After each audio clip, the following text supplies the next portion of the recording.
केसों को पकड़ करके कंस ने महाराज जमीन पर पटक दिया और पटक करके तलवार निकाली, जवाब दिया देवकी आज हम तुझे जिंदा नहीं छोड़ेंगे, तुझे मार देंगे। उसी समय वसुदेव आ गए। परीक्षित महाराज वसुदेव ने कंस की तलवार को पकड़ लिया, पकड़ करके जवाब दिया क्या बात है कंस, तुम देवकी को मार क्यों रही हो? कंस बोला अभी आकाशवाणी हुई थी कि देवकी का 8वां बालक जो होगा वो मेरा काल होगा, इसीलिए हम इसे मार देंगे। जब यही नहीं रहेगी तो काल कहां से आएगा, हम इसे जिंदा नहीं छोड़ेंगे। वसुदेव ने हाथ जोड़े कंस के जवाब दिया कि ऐसा करो कि तुम देवकी को मारो नहीं और जाओ, हम तुम्हें ये वचन देते हैं कि देवकी के गर्भ से जितने भी बालक होंगे उन बालकों को ले आ करके हम सबसे पहले तुम्हें दे देंगे। उसी समय कंस जानता था कि वसुदेव कभी झूठ नहीं बोलते, तो परीक्षित महाराज कंस ने वसुदेव से कहा ठीक वसुदेव तुम्हारे कहने पर हम देवकी को छोड़ रहे, लेकिन हम तुम्हें बटेश्वर नहीं जाने देंगे, तुम मेरे साथ में मथुरा की जेल में रहोगे, तुम मथुरा की जेल में रहोगे। उसी समय परीक्षित महाराज आज कंस ने देवकी और वसुदेव को मथुरा की जेल में डाल दिया।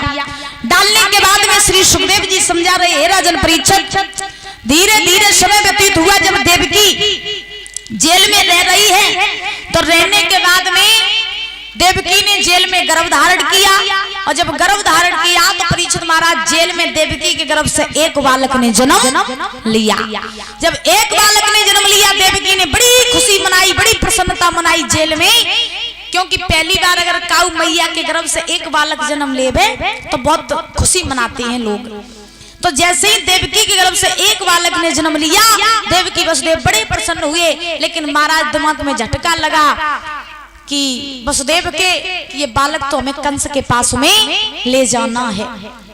उसी समय परीक्षित महाराज वसुदेव ने देवकी से कहा देवकी अपने हृदय पर पत्थर रखो और ये बालक हमें दे दो, क्योंकि मैंने कंस को ये वचन दिया था कि तुम्हारे गर्भ से जितने भी बालक होंगे वो सब ला करके हम सबसे पहले कंस को देंगे, ये बालक हमें दे दो, कंस के पास ले जाने दो। उसी समय मैया देवकी ने अपने पति का वचन झूठा न पड़ जाए तो मैया ने हृदय पे पत्थर रखा और रख करके उस बालक को वसुदेव को दे दिया। जवाब दिया प्रभु ये बालक आप ले जाओ और न ले गए तो आप झूठे पड़ जाओगे। परीक्षित महाराज बालक लेकर के चले वसुदेव।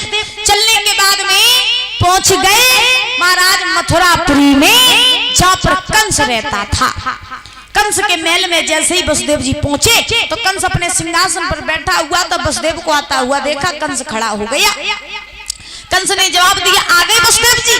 वसुदेव बोले हाँ आ गए, ये लो हम अपना पहला बेटा तुम्हारे पास में लेकर के आए हैं, अब तुम चाहे इसे छोड़ो चाहे मारो।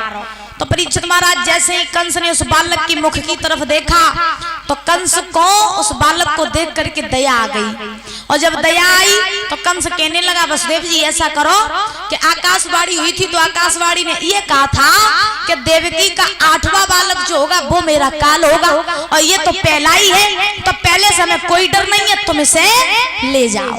परीक्षित महाराज कंस ने वो पहला बालक छोड़ दिया। जब पहला बालक छोड़ा इधर देव ऋषि नारद ने देखा कि कंस को दया आ रही तो नारद जी कहने लगे अगर जो ऐसी दया आई गई आत रही तो भगवान को आने में देरी हो जाएगी और फिर भी तू ये दुष्ट मारा जाएगा नहीं, तो इसीलिए हमें कुछ ना कुछ उपाय करना चाहिए। तो महाराज नारद जी ने हाथ में बीड़ा लिया और नारायण नारायण का जाप करते हुए नारद जी चले। बोलेंगे सभी लोग ताली जाके श्रीमन नारायण नारायण हरि हरि।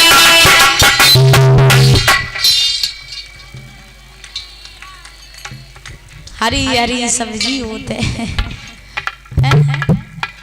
बोलो ऊंचे ऊंचे हाथ करो, एक बार उठाओ दोनों हाथ बिल्कुल सीधे सीधे, बिल्कुल सीधे। आप लोग भी उठाओ बिल्कुल सीधे सीधे। पीछे वाले दादा आप लोग उठा लो। क्या बात है, जिनके दिए होंगे वो बिल्कुल सीधे उठाएंगे, नहीं दिए फिर उनकी तो मजबूरी हुई जा। क्या बात है। अब बोलो श्रीमन नारायण नारायण हरि हरि।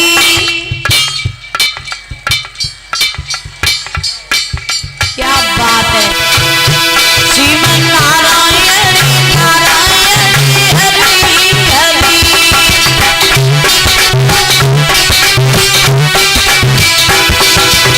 जो नारायण नाम लेते हैं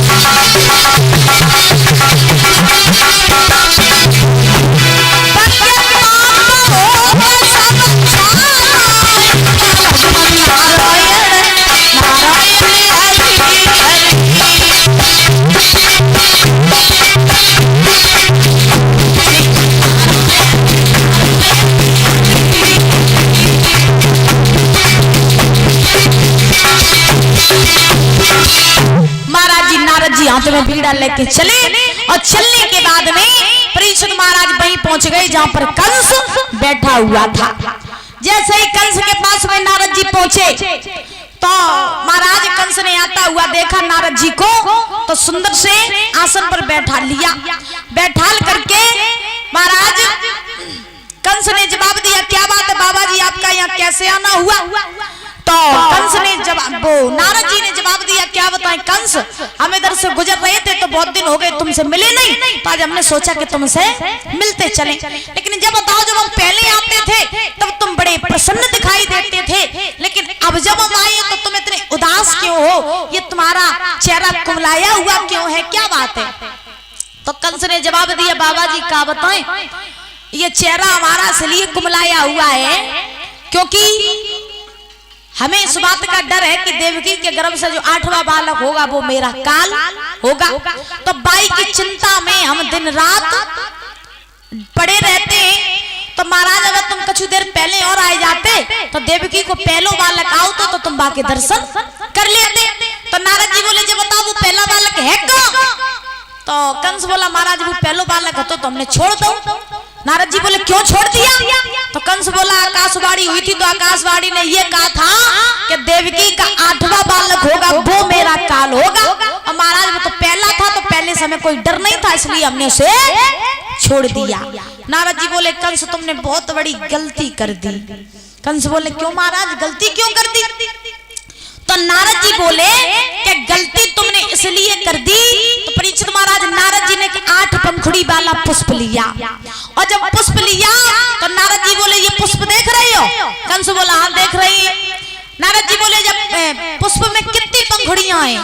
कंस बोला, पहले मुझे गिनने तक के बाद तुम्हें बताइए। सो परीक्षित महाराज, नारद जी बोले कि ये पुष्प है, इसकी पंखुड़ी को गिनो। परीक्षित महाराज, कंस जो रहे वो सीधी तरफ से पुष्प की पंखुड़ी गिनने लगा। 1 2 3 4 5 6 7। नारद जी बोले, गिनली? कंस बोला, हाँ महाराज गिनली। कितनी है? बोले 8। अब नारद जी बोले, अब 8 है तो अब इसे तुम उल्टी तरफ से गिनो। कंस उल्टी तरफ से गिनने लगा। 1 2 3 4 5 6 7 8। काई मच्छर से मारा तो। अच्छा महाराज, कंस ने जवाब दिया, बाबा जी जाए सीधी तरफ से गिनो तो 8, उल्टी तरफ से गिनो तो 8। ये मेरे को समझ में नहीं आया। तो नारद जी बोले, समझ आने वाली बात ये है कि देवकी का जो पहला बालक है वो 8वां हो सकता है, 8वां ही पहला हो सकता है। तो मेरी बात मानो, वो पहलों को जिंदा न छोड़ो। परीक्षित महाराज, कंस के दिमाग खुल गए, वहां से भागा, भाग करके आज जेल में पहुंच गया जहां पर देवकी अपने बालक को लाड़ कर रही थी। जैसे ही कंस देवकी के पास में पहुंचा